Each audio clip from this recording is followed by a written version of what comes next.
Hey folks, Eric Bray, Focus Fishing Guide Service. Got another video fishing report for you for Table Rock. It is Tuesday, December 23rd. Merry Christmas to everybody. A couple days early, but what the heck? It's the last time I'll talk to you until after Christmas.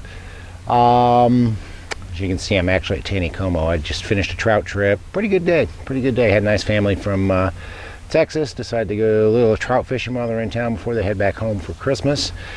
Caught some trout. I have been catching bass. The bite on Table Rock has been pretty strong, actually.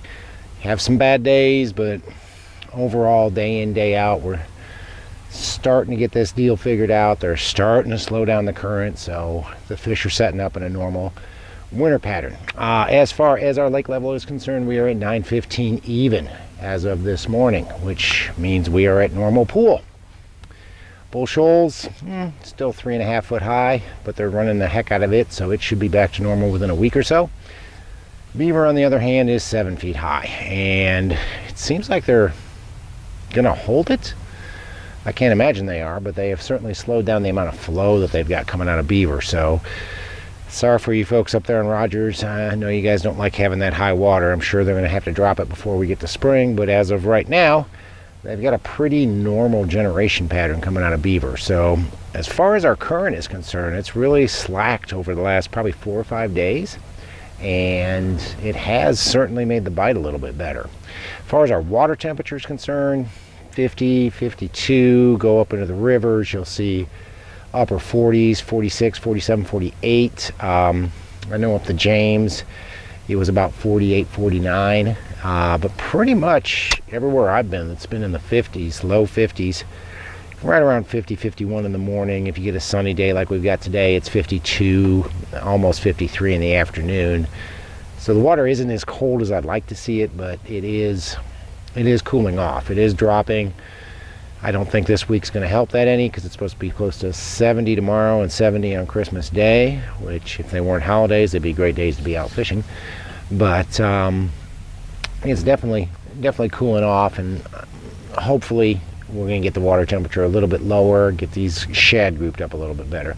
But if you guys are coming down, say you're going to fish the lower end of the lake, you got a few bites going on. Our most consistent bite remains the deep bite with either a jewel scuba spoon or the Rapala jigging wrap.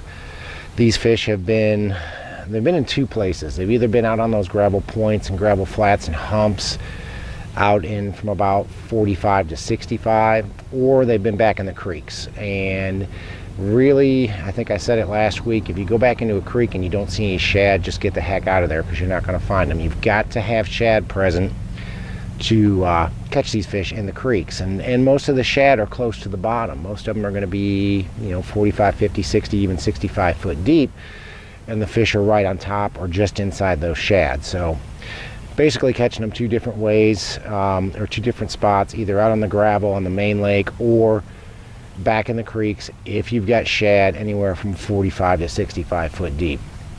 I have been catching them on the A-rig as well, catching a few around standing timber. Most of the fish, you're not going to go out and load the boat with an A-rig, but we have caught some better quality on it in the past week or so. Most of the fish are suspended down, I'd say between 12 and 20 feet over top of trees, relating to points, but not necessarily main lake points. We have caught a few off of main lake points and kind of bluff pocket stuff, but most of them have been relating to secondary points back in the creeks, right over top of the trees. And you've got to get it fairly close to the tree, so it almost helps to, if you don't have structure scan and you can't see how high the tree is, it almost helps for you to go out and mark a few trees and see exactly how deep they are, so you don't wind up hanging your A-rig up in the trees. Have caught a few on a stick bait. I think that bite's going to get a lot better as the water cools off.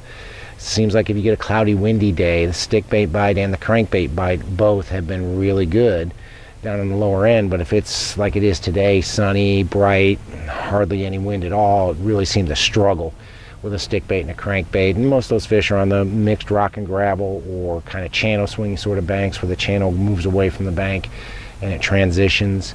The crankbait fish have been 10 foot deep or less. Stickbait fish have been out a little bit more, and most of those are relating to trees. Go up into the mid-lake area, and same bites are working. You can catch them deep. Had a really good day up there. Oh, I guess it was Saturday. Had a really good day in the mid-lake. Had about 35 or 40 fish, most of them out on gravel. Didn't really find a whole lot of shad back into the creek, so most of the fish we caught were out on gravel. Anywhere from 45 early, as deep as 72, 73 as the sun came up. They were all relating right to the bottom until you caught one, then they would blow up and you catch a few more. Most of them on either the Jewel Scuba Spoon or the Rapala Jigging Rap. That's basically been the two baits I've been using. Haven't really thrown a drop shot, but you could probably catch them on a drop shot as well. Just like throwing that Scuba Spoon and the Jigging Rap, because it gets down there faster and you can work it a lot faster and catch a lot more fish on it. A-rig bite's strong there too. Again, most of these fish have been relating to points and relating to timber.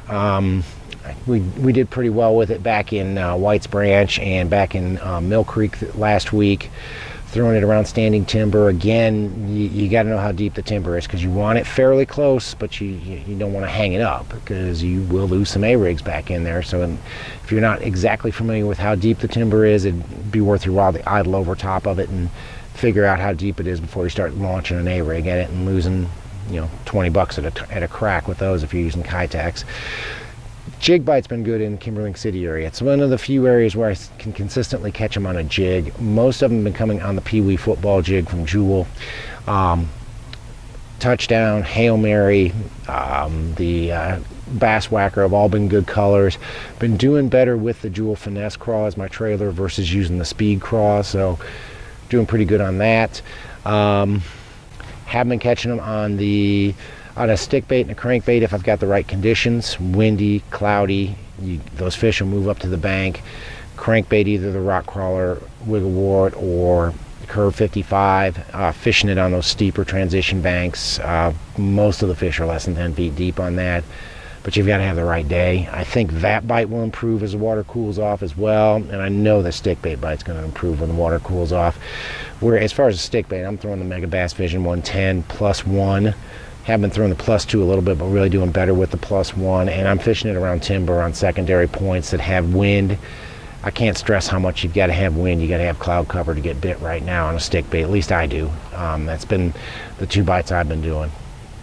And go up into the James, and there is a better jig bite up the James. I mean, I said most consistent is the mid-lake area, but I have been catching quite a few fish up the James on a jig, but I've been throwing the spider jig more than I have the football jig, the Pee Wee football jig. Most of the fish are coming on the 7/16 spider jig, green pumpkin candy, Okeechobee blue, typical colors I like to throw. Have been catching a few on a brown purple flash, which is a little bit different than what I normally throw. And those fish it may have been the day, it may have just been the way the fish were reacting, but we caught them better with a Speed Craw as a trailer than we did with the Finesse Craw as a trailer. Those fish are coming on steeper banks. They're coming on those chunk rock, 45-degree banks, or the channel swing type banks. Most of them on the main lake, but we have caught a few back into the creeks as well around docks when the dock sets up on the right type of bank.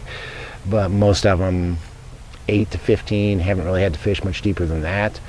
A-rig bite's pretty strong up there as well. Steeper banks around timber. Again, it seems like I've got to be around timber to catch them on an A-rig this year for some reason, but we have been catching them around timber, steeper banks, most of them suspended around 10 to 12 foot deep over top of the trees.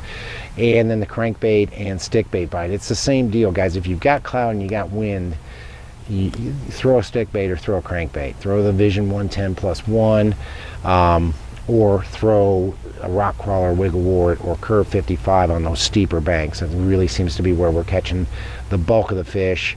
45-degree chunk rock, or even the ends of channel swing banks, and even some bluffy type stuff. I mean, not sheer straight up and down bluff, but main lake channel swings that, if you get more than 15 feet off the bank, it's going to drop into 25 or 30 feet. But if you get up there a little shallower and parallel it tight to the bank, we've been doing pretty good on the crankbait up there as well.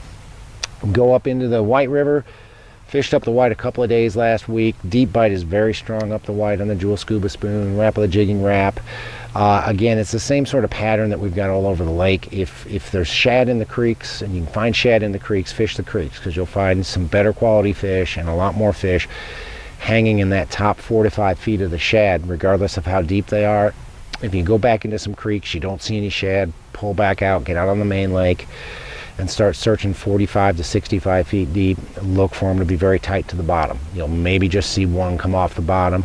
And actually, the one day last week when I was up there, we were literally bouncing the spoon off of the bottom to get them to bite it. But we drop a scuba spoon down, let it hit the bottom, rip it up, and then let it hit the bottom, rip it up. And then usually about the third or fourth rip like that, if there were fish around, we get a bite and then show themselves. And then we could stay over top of them with spot lock and then catch 4 or 5 out of a group before they'd settle back down. A-rig bite's strong up there too. Same deal. I'm fishing around trees. That seems to be the only place I can get bit on it. Steeper 45 degree or even bluffy type banks, points. Points have been key, especially steep points have been really key with the A-rig. Fish up there, depending on where you are going to be suspended anywhere from 10 to about 20 feet down. And again, you want to get fairly close to the tree, so if you're not familiar with how deep the tree is, go idle over it and get a good depth reading on it and then come back and fish it later so you know how deep to let your A-rig sink. Jig bite's been okay up there. Haven't really fished it much because the last couple of times I've been up there we fished deep or we had clouds and wind, so we fished shallow with a crankbait and stick bait, but I know you can catch them on a Pro Spider jig up there. Okeechobee Blue and Green Pumpkin Candy. Probably matched up with a speed crawl, just like we were catching them up the James on those steeper 45 degree chunk rock, ledge rock type banks. Had one good day up there where I had some cloud, I had some winds, and we caught them really good on a crankbait up there, wigglewort rock crawler and curve 55. All those fish were less than 10 feet deep. Every one of them was actually probably 6 to 7 feet deep, and we were just paralleling those 45 degree chunk rock and channel swing type banks was where we caught most of those. And then the stick bait bite, again, catching a few on it, but I really feel like we need to get the water down closer to 45 degrees before we get a real strong stick bait bite. Have been catching a few on the Mega Bass Vision 110 plus 1. Most of them are around trees. I think those are the same fish you can catch on an A-rig right now, but most of them have been around trees and don't really have to pause it very long. Give it a couple of twitches, let it sit for a second or two and twitch it again, because the fish are fairly aggressive if you get a bait close to them. Guys, it's almost Christmas. It's 2 days till Christmas. Hope you got your shopping done. Knowing my audience, knowing that you're mostly men, time to start shopping tomorrow. Anyway, have Merry Christmas to you guys. Happy New Year. We'll probably get another video out before New Year's, but do appreciate you guys watching the videos and the comments and subscribing and everything. But really appreciate it. We've had a great year. It's been really fun. Been really busy. Got some really big things coming next year for you guys. A lot of changes coming. Some pretty cool stuff. I'm gonna leave it at that. We'll have more to tell in January and February, but we've got some pretty cool stuff coming down the pipe, so stay tuned. But guys, if you're coming down, I mean, January's pretty wide open. I know the weather can be dicey, but boy, I've had some great days fishing in January, and it's a great time to learn to fish deep. It's a good time to learn to fish the A-rig, good time to learn to fish stick bait, even a crankbait. If water keeps taking forever to cool down, it's a great time to do all those. If you want to learn how to do any of that stuff, give me a call. We'll get hooked up. We'll get out there. We'll go fishing. We'll have a good time, catch some fish. But guys, thanks for watching the videos. Thanks again. Take a minute to subscribe if you haven't. If you want to go out and fish, give me a call. It's Focus Fishing Guide Service. You can reach me at 417-860-4743 or hit my website, focusfishing.com. Shoot me an email, book online. You know the story. Either way, I'll get back to you as soon as I can. We'll get out there, catch some fish, and have fun. Again, thanks for watching. Take a minute to subscribe if you haven't. Thanks for watching. Can't wait to hear from you. Have a Merry Christmas. We'll see you on the water.